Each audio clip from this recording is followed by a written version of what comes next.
ស្ដីបងប្អូនខែក្តៅបងប្អូនមានសត្វចិញ្ចឹមមន់អីផ្សេងទៅប្រុងប្រយ័ត្នឲ្យមែនតើណាបងប្អូនហើយយើងជួយវាគឺបាញ់ទឹកបងប្អូនស្រោចទឹកចឹងណាបូមមកជោកចឹងឯងបូមដាក់ណាឲ្យតែមេក្តៅដាក់មកមេក្តៅដាក់មកអញ្ចឹងវាជួយឲ្យមន់យើងនេះវាសុខភាពល្អវាកាត់បន្ថយកម្ដៅមន់ខែហ្នឹងក្តៅដល់កង្ហក់ណាបងប្អូនអញ្ចឹងយើងបាញ់ទឹកជារឿយបាញ់វាផ្សាំងវាទោះបីជាមានភ្លៀងកក់ខែក៏មន់យើងអត់ធ្វើទុកដែរអត់ឈឺដែរអញ្ចឹងដោយសារតែយើង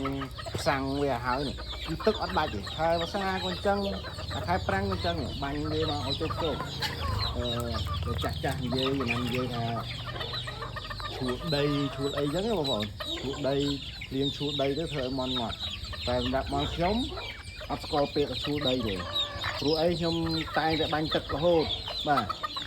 បាញ់ទឹកអញ្ចឹងសើមជោគគ្រប់កន្លែងអញ្ចឹងទៅកាត់បន្ថយកម្ដៅវាឲ្យវាត្រជាក់ល្អហើយអត់មានឈួលដីឈួលអីធ្វើបាបមន់ឲ្យមន់ឈឺមន់អីអត់មានទេចឹងបងប្អូនយើងខែក្តៅយើងត្រូវតែដាក់ទឹកពីចាំបាច់បាញ់ទៅហើយធុងទឹកធុងអីមានទឹកប្រចាំទឹកឲ្យពេញតែកាលណាទឹកអត់ពេញធ្វើឲ្យទឹកនឹងក្តៅមន់ក៏អត់ធ្វើផឹកដែរហ្នឹងហើយបងប្អូនអរគុណច្រើនជម្រាបលា